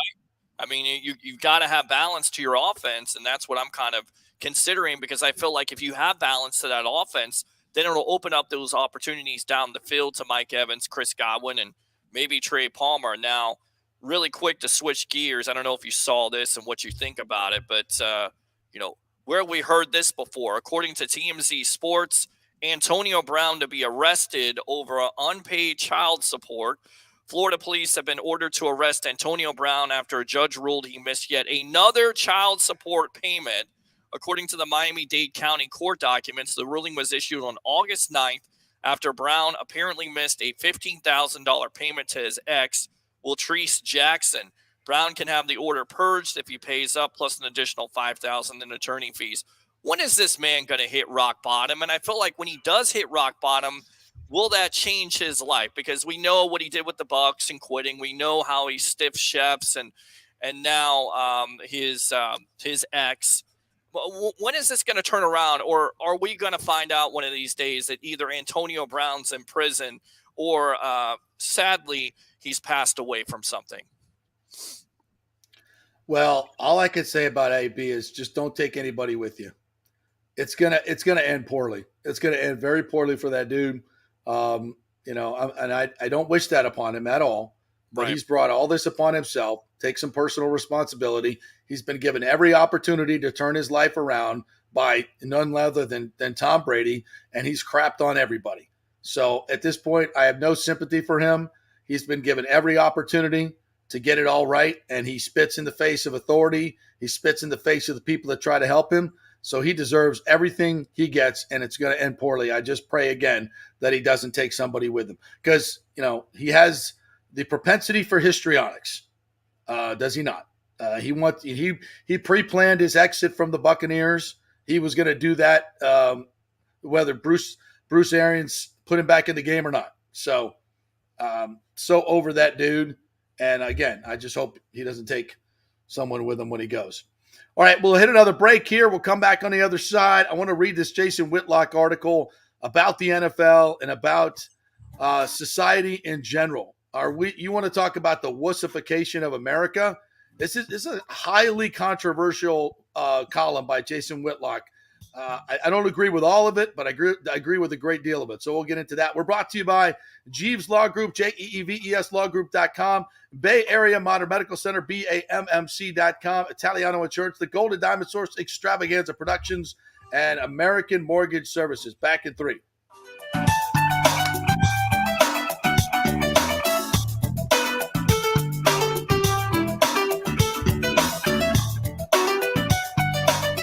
Fitz the mortgage guy did it again. A listener heard his ad, was going to another big bank, but called Scott Fitzgerald at American Mortgage Services of Tampa, and Fitz saved him $618 on his monthly payment. Are you kidding me? Folks, that's big money. Rates are going up, they're going down, they're going all over the place. Scott will shop your loan and save you lender fees and get the best rates. Email him, scott@amstampa.com, or call 813-294-7595. That's Fitz the mortgage guy. Lots of stuff going on right now, and these rates are going all over the place. You need somebody knowledgeable in the market that will work hard for you and get you the best deal. That's my man, Scott. He's done 3 loans for me, done thousands of loans for local folks here, works with a lot of the coaches and players in the area. He's the guy. 813-294-7595, or go to scott@amstampa.com. JP here for my good friends at Italiano Insurance, and they did it again. Once again, Italiano Insurance stepping up with the best customer service. I was in a bind. My old insurance company, my auto insurance, jacked up my rates, so I called Charity at Italiano Insurance, and she stayed till 9:30 at night until she got my insurance done. And guess what? She searched all these companies for me. I didn't do the work. She did. Saved me $1,000 on my annual premium. $1,000, folks. That's real money. And that's what you get at Italiano Insurance. Great customer service. And here's another note for you, by the way, with hurricane season up. 40% of people in Florida are underinsured. That means if you have something happen during a hurricane and you need replacement costs, you're going to get 40% less than you deserve. Can't let that happen. Call the folks at Italiano Insurance and get them to help you out in both those regards. They will save you money and keep you insured properly.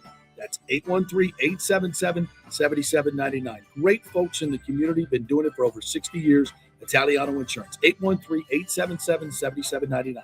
During COVID, over 1.7 million people were added to the Florida Medicaid rolls, but as of April 1st, 2023, most of these people may not be eligible for the Medicaid coverage and will lose their health plan.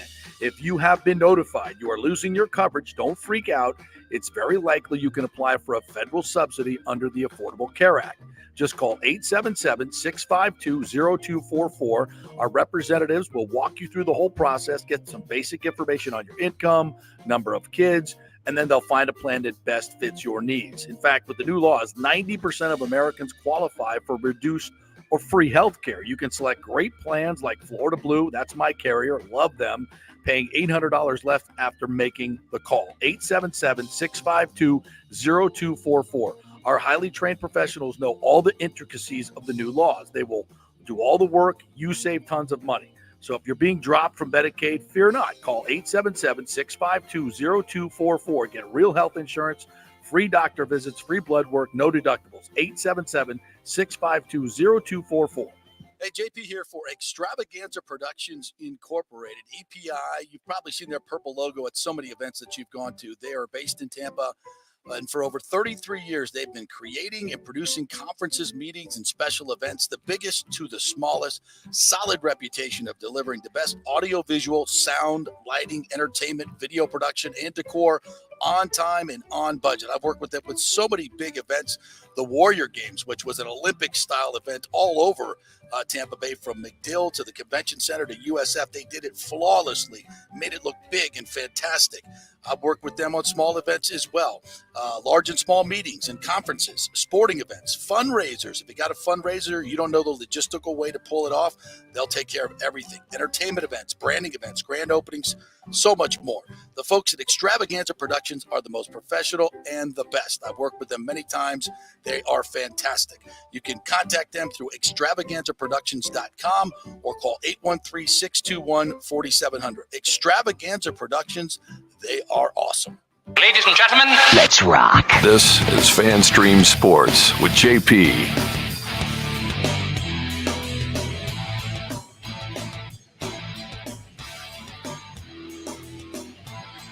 Peterson Show, brought to you by the great folks at Bay Area Modern Medical Center, who Chris Lugo will be joining us here in just a bit. But before that, I wanted to get to this column written by Jason Whitlock. You know who Jason Whitlock is, Peter? Are you a fan of Jason Whitlock? Yeah, writes for the Blaze now. Was with Fox Sports for a long time. Yeah, he's very, very conservative commentator. Very old school. Very and a humongous,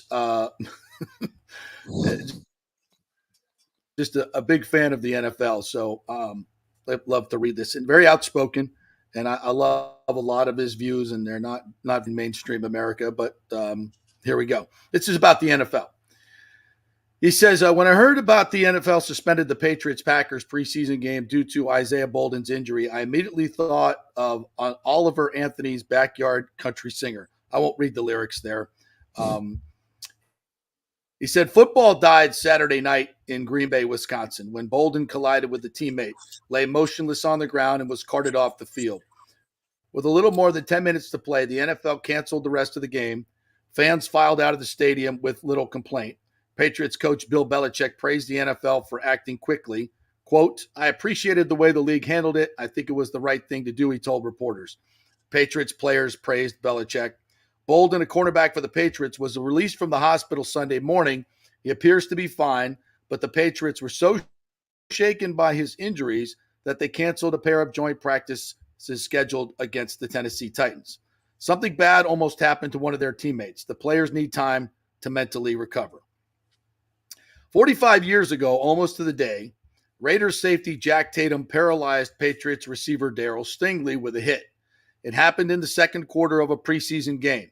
Stingley was carted off the field and taken to the hospital. The Raiders and Patriots finished the game. That night, Raiders coach John Madden was the only person to visit Stingley in the hospital. Madden made a series of phone calls to stop the Patriots from flying back to Boston. I'm not defending the callousness of the 1978 Patriots. I'm arguing that we've grossly overcorrected. Football can't survive this correction. The enemies of football and masculinity have won. They killed football. They won the long war of convincing men that the key to happiness is choosing safety over freedom, safety over everything.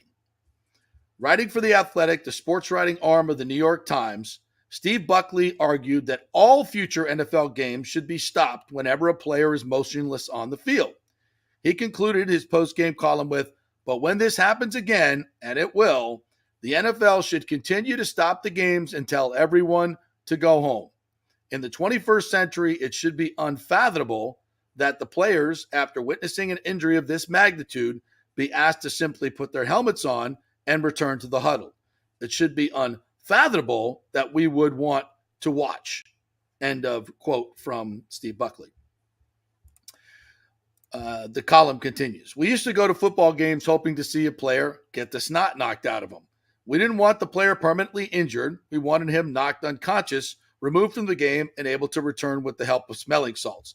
That was football. It was a high-risk game. There were easy-to-identify consequences for the participation. Those consequences added to the drama. They symbolized one of the many differences between men and women. That's what separates football from all other combat sports. Women box and compete in mixed martial arts.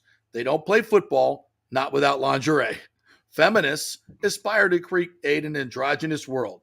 Football can't be America's pastime in that world. Soccer is the solution. Megan Rapinoe is Joe Montana." The social media matrix has trained modern male athletes and sports journalists to think like a woman. In all things, pursue safety. That is not man's natural inclination. The pursuit of safety is not what America made America the envy of the world. Men used to take great satisfaction in taking risks. The heavyweight boxing champion was the most revered and feared man in our society. In the 1970s, young boys admired stuntman Evel Knievel, who launched his career with a failed attempt to jump the Caesars Palace fountains with his motorcycle. But it's not just sports. In the 1920s, roughnecks risked their lives and health building skyscrapers. Injuries and death were commonplace. No one shut down construction because someone got hurt. Men didn't stop traveling west because their wagons broke down on unpaved roads. It's amazing how much we've normalized fear. It's a byproduct of abandoning religious faith. Fear of death increases when you don't believe in God. When you think this life matters more than God's kingdom, fear turns men into cowards. America is overrun with cowards, men who choose safety and riches over honor, integrity, and righteousness. The football players are no different from the high-priced executives who enforce diversity, equity, and inclusion initiatives over merit, or the sports administrators who allow biological men to compete against women. The modern male athlete is inferior to his predecessor. Money weakens men. In 1978, the average NFL salary was $62,000. Today, the average NFL salary for a long snapper is $1 million. Over the last 15 years, the NFL has instituted rules that basically illegalize hitting a long snapper. We're paying football players more to take far fewer risks. The enemies of football and the modern players see that as progress. It's really a damn shame. There's a lot there. I know it's not easy to digest a column as I read it to you on the air, and you have a lot of reaction to it. I wouldn't agree with everything that's in that column, but I would say this. We have wussified our society. Masculinity has been demonized. Men that go out and take risks or do things that is now considered toxic masculinity are not only not celebrated, but they are demonized in our society. And I don't think that's for the better. You know, the NFL, I understand safety, pursuits of safety, right? But to me, there's a great paradox here. Most of the rules that the NFL has instituted are because of one thing. They got caught. The NFL, and they didn't care about the player safety. And I think you need to care about the player safety. We need to do as much as we possibly can to, within reason, within the game, to keep players safe. But it's a collision sport. You can't say you can't hit a player here, you can't hit a player there. We had this issue last year. I'm trying to remember the name of the player, but basically the player, and Damar Hamlin is a perfect example. Damar Hamlin led with his chest because he couldn't lead with his shoulders and his head, and he took a helmet to the chest because he wasn't low enough. And I forget who it was, but it was a Hall of Fame defensive back who said that's the problem. He's coming in because he doesn't want to get penalized for hitting with his head. He leaves his entire torso open, gets hit in the chest, and according to some doctors, that cordis commotion caused his heart to stop because he couldn't protect himself. While we're trying to make the game, quote, safer, it certainly wasn't safer for Damar Hamlin on that hit. And the players would tell you that they're so restricted now on what they can hit that they're leaving themselves open for more injury. And when it comes to these type of things, we need to allow the players to legislate themselves, quite frankly, because they're the elite athletes. They know how to control their bodies, and it's destroying the game in so many ways. Just breathing on a quarterback becomes a 15-yard penalty that changes the game. And again, safety is an illusion. If you sit there and try to make every play safe, we don't have football anymore.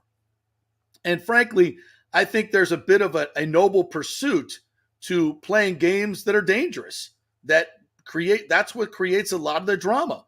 And folks, I could point to, you're going to say, well, it's a gladiator sport and we shouldn't be teaching our kids that. Well, then let's go look at what we're teaching them with the media that comes out of Hollywood and all the violence that's on our televisions and in our movies and in our video games. So don't give me that. So much of this has just been the NFL covering their ass, trying to not get sued again. And the players, frankly, would rather have it reversed the other way. The players want to play football. The players are courageous. The players want to go out there and hit guys and have this be a contact sport again. I don't see any players that want to support some of the wussification of the game. I haven't seen a whole lot of them. I mean, there are definite things that we need to try to do. Hitting with the crown of the helmet with your head down. Absolutely. Let's get that out of the game. But the contact penalties that are being called now are frankly ruining the game. And they've taken the physicality out of the game. And for me, I agree with Jason Whitlock in so much of that. And the NFL is a symbol, right? It is a symbol of who we are in a lot of different ways in society, the games that we play, the things that we do. I think sports leads the way in a lot of different ways to help society move forward. You can look at Jackie Robinson. You can look at a lot of different things. And now we've gone back the other way where, we're not even protecting women's sports anymore just so we can bend the knee. And to me, that's moving backwards. And I think the NFL needs to take a hard look at what they're doing and stand up and say, yeah, you know what? It's not a safe game. It's not going to be a safe game. And if you don't want to play it, don't play it. Nobody's forcing you to play it. If you don't want to play it, don't play it. We'll try to, within reason, we'll try to do what we can. But this idea of stopping games every time, if a player goes motionless, I mean, John Wolford the other night, you got to take care of the player. There's no question about him. We know enough now. But that was a stinger. And most of these particular ones, the guys are fine within a week. So to stop the games, I mean, it's just, we've gone so far overboard the other way that to my feeling, it's ruining the NFL. It really is. And the reason why you're ruining in the NFL at this point, and the reason why all these safety rules are put into the place is because of all the lawsuits. That's right. What it's all about. Let's not make any mistake about this. The league did this because they're getting sued by former players. They really don't care about the safety of the players, because if they did, they wouldn't be adding games to the schedule. And more than likely, they're going to add another game here eventually. And people are going to say, well, they're all about money. Well, they're definitely all about money. They're not about the safety, because if they really did care about the safety of the game, you wouldn't have games on Thursday night. and you wouldn't be adding games to the schedule in the first place. So let's not misconstrue this. It's about the bottom line like it always is. It's about money. As Christopher Cole said, we've become a bunch of snowflakes and a nation of snowflakes. We've got to – I'm sorry, toxic masculinity. I don't know. Look, there are things that men do that make them assholes. I get it. There's a certain way you treat women with respect. I get that. But we've gone so far overboard where, I mean, men can't be men anymore. It's ridiculous. Well, men – we don't even know what a man is and what a woman is. We can't even define that anymore, right? It's the most ridiculous stuff ever. I think there needed to be a correction in that area, no question about it. But there has been such a massive overcorrection as to, and again, safety is an illusion. Everybody wants to be safe. Wear your mask. Stay inside. Go, sorry, folks, you're not in control of any of that stuff. Trust me, you're not in control of it. Nobody is, or the people that are in control certainly don't have your best interest in mind. I can tell you that right now. Are you really living if you're doing all that? I mean, no, you're not. Are you living? Or are you living in fear? I mean, that's where we're going. That's what this whole column is all about. The NFL is living in fear where, you were taught 20, 25 years ago on a Saturday morning when you would wake up, you would watch the NFL highlights where they would make money off of, the crushing hits. A guy like John Lynch could never make it in the league today. You know why? Because he knocked out his brother-in-law. Right. He didn't care. I mean, that was what the NFL is about. And now you're trying to change the whole narrative of, well, there's safety and we got to stop the game. And I get it. Again, lawsuits and people change and evolve, but you're going backwards here. This is not stopping the games. You can't be stopping the games. Look, it's a dangerous sport. We all know it. Okay, we all know it. We don't want to go back to the Coliseum, and lions and Christians, and now we're talking about gladiators. Right. But this has gone so far. Like this, really, we should stop every game when a player gets a stinger. Come on, dude. Let's. What's next? No helmets. No helmets is flag football? I mean, is that what it's going to be? Because then you just take the whole, physicality of the game out of it. What did Torch used to say? Safe is death. Safe is death. Right. There's a lot of truth in that. Look. All right, we'll take one last break, Peter. We'll hit the break. We'll come back. Chris Lugo is going to join us from Bay Area Modern Medical Center. Then we'll close up the show and make sure you heard all the breaking news. So back in 3. Stay with us.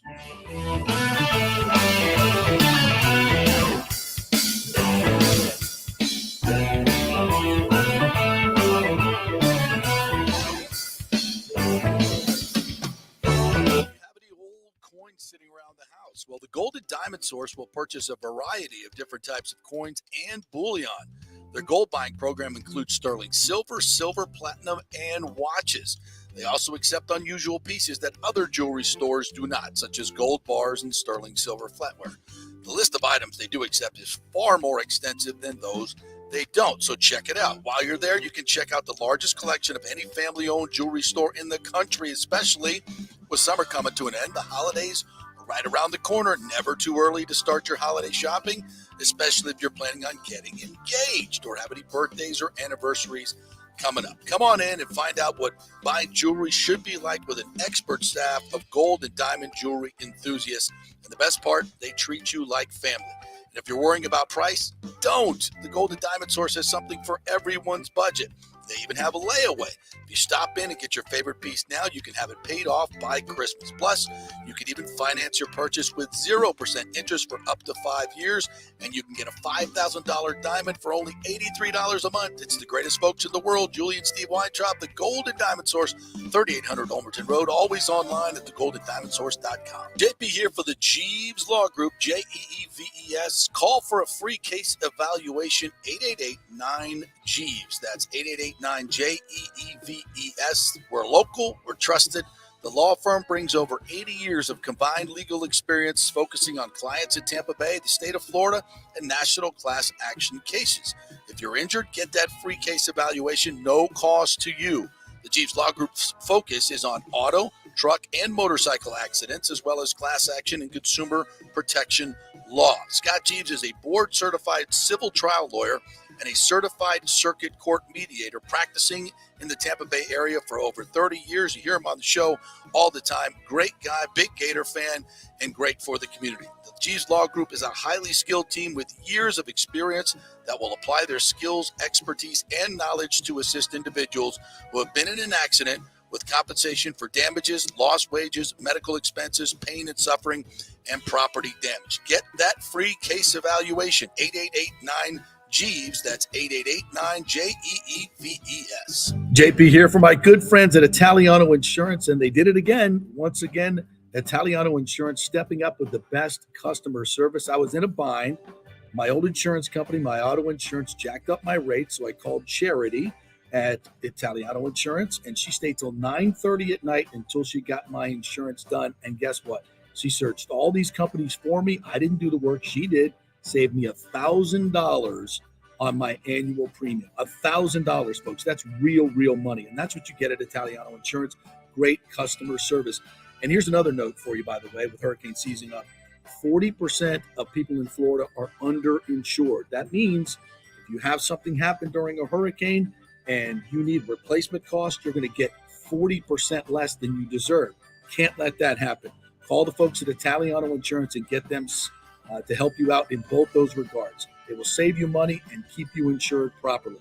That's 813-877-7799. Great folks in the community, been doing it for over 60 years. Italiano Insurance, 813-877-7799. Ladies and gentlemen, are you looking to lose weight or just lean up for bathing suit season where there are so many diets and chiropractors and weight loss clinics out there? You don't know where to start, right? We'll start at Bay Area Modern Medical Center. Chris Lugo, PA, and his professional staff will devise a personal plan for you that gets results and will help you keep the weight off. Everybody metabolizes food and supplements differently. Many of these other approaches are designed for the masses. So how's that going to work for you specifically?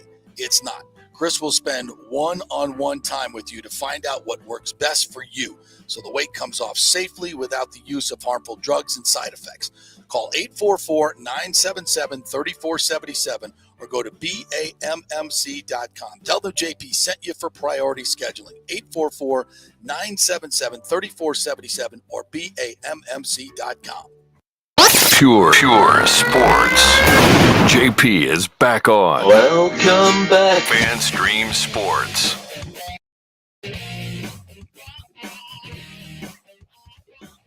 All right, welcome back to the JP Peterson Show as we wrap it up here for this Tuesday. Chris Lugo from Bay Area Modern Medical Center has a patient coming in early. Always puts his patients first, so we'll rebook him for another time, and we'll chat about the latest and greatest in health news. And by the way, he went through my blood work with him last week, spent about 45 minutes doing that, and we adjusted some of my supplements. And I can tell you this, folks, even in 1 week, getting back on some of the things that I was deficient in my blood system, I feel so much better, have so much more energy. Just a couple of tweaks here and there. My omega fish oil was low. My triglycerides were high. So we're attacking all these different things and making a couple other adjustments. And I feel better already. If you know what the problem is, it's a lot easier to correct it. So many of us guys just ignore all the problems. Go in there, Bay Area Modern Medical Center. Just go to the website, BAMMC.com. Click on it, get an appointment. And even if you have good insurance, make him your primary care. And then he can direct all of, like, your labs will still be free. He'll send you to specialists that you need for whatever your problem is. Like, I have a lower back problem, so I'm heading over to BioSpine to get that checked out and have him direct your care. You know, it's much better to charge, pay $150, $200 for a doctor that's going to spend an hour with you or an hour and a half than some doctor that's going to spend 15 minutes with you, write a prescription, and get you out the door as fast as he can because he has to do 60 patients in a day.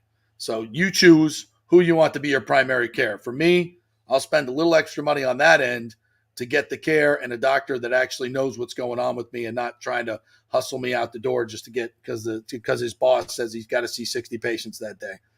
It's no way to do your health care. Get smart. All right, Peter, it's been an interesting day. Major League Baseball now is handling the Wander Franco situation. He is on administrative leave. This tells me that he will not be back with the Rays anytime soon, and they're going to have to make do without him, which is going to be tough, but maybe it will galvanize this team, galvanize the locker room, the dressing room. Who knows? We'll see. They got Colorado coming in starting today.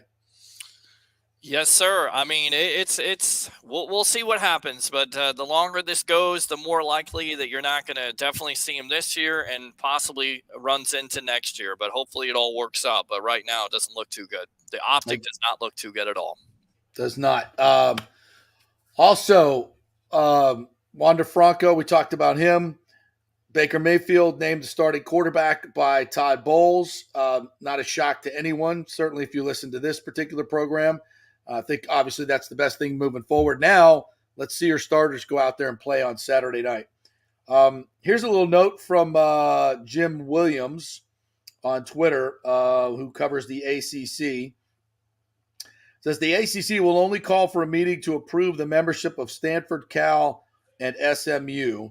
There's no reason to call for another straw vote to say no. They either will approve of the trio for membership or issue a statement saying they are not expanding, hopefully before the end of the week. The ACC does not need to add Stanford and Cal.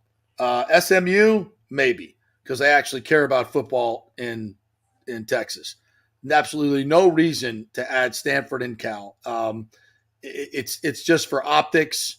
And if they do add Stanford and Cal, which I believe they were one vote from doing, it tells me that without question, Florida State and Clemson are leaving.